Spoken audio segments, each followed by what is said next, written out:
Hey everyone, you are watching Circuit TV. Welcome to my channel.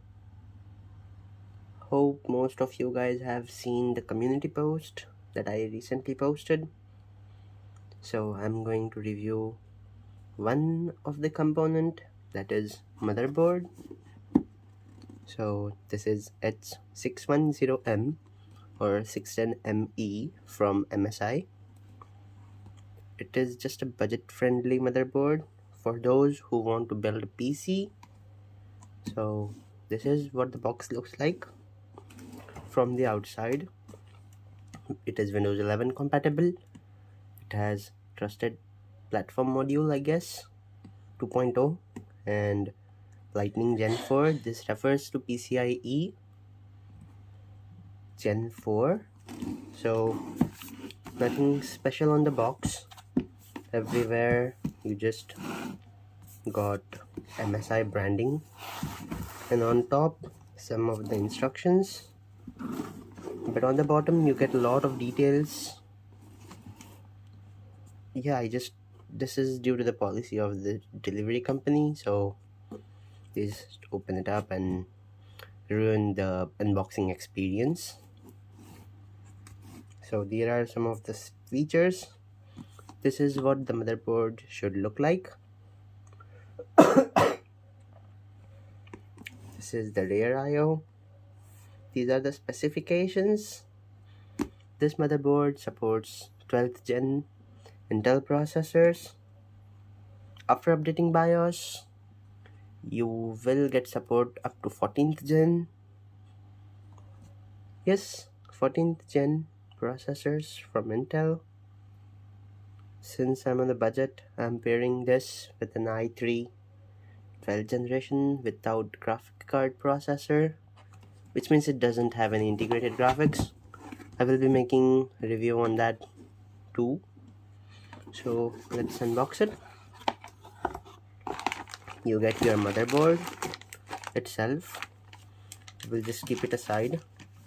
Inside the box, you get one fixed installation guide, which we don't need because we can figure out everything on your own. I/O shield. Again, delivery company opened this up and checks it out. It consists of M.2 nut, and again they just open it.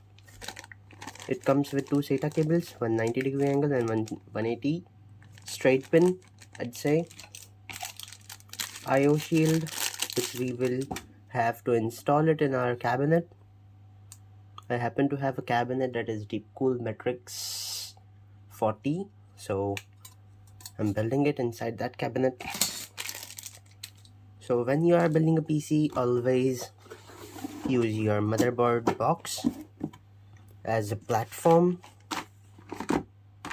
You don't use your table or desk because it can create some static electricity and kill your motherboard. So let's unbox it. Again, delivery company open it up for me, making things unhappy. So this is what our motherboard looks like. This is your processor socket. We are not going to touch it because it consists of 1700 fragile pins. So that's why I'm not going to open it. I'll just show you by removing this much. See, there are fragile pins that we aren't supposed to touch. So this is the mounting for your processor. It has a name, but I'm not remembering it anyways. It has two DDR4. Yes, I know DDR5 is a thing, but on a budget, I just got DDR4. Two slots for your RAM, processor power, CPU power, your 24-pin power cable from the power supply. This is your PCIe Gen 4 PCIe X16 slot.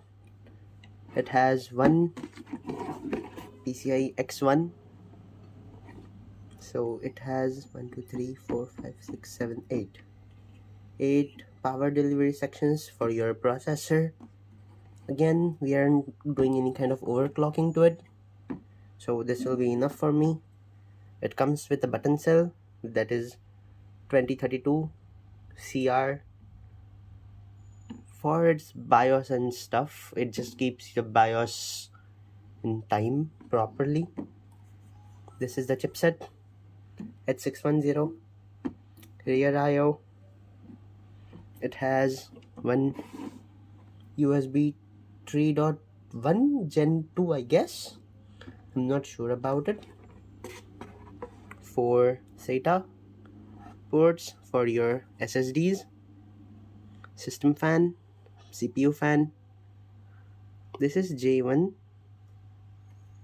I don't know the use of it, but it is written in the instruction manual, so we will be needing these ports only. And this one, it has easy debug LED. It has written everything, what stands for what. M.2 NVMe slot.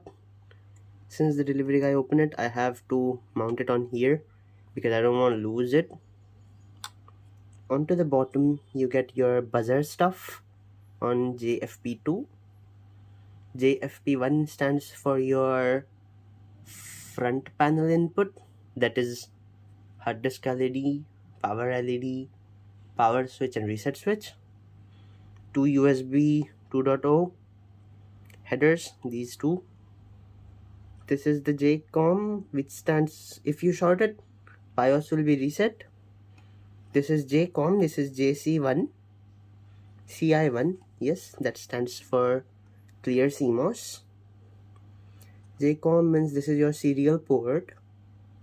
System fan 2, and again JBAT1, which will, if we short it, it just reset the BIOS. This is JRGB, which means you can connect it to a 12-volt RGB, and this is the front audio. So this is the basic stuff. Here you get your programming or updating for TPM module. On the back you get HDMI, VGA, PS2 and USB 2. So it consists of 4 USB 2 on the back, 2 USB 3.2 Ethernet port, and your audio on the rear audio. So on the back, nothing fancy, just the soldering of everything. So if you are on a budget, you can get this motherboard and use it. If you don't overclock anything, the only drawback of this video banota thamna. So if you aren't doing any kind of overclocking and stuff, this board is okayish for you guys. So hope you understand what this thing is. If you learned something new today, then subscribe. Thanks for watching.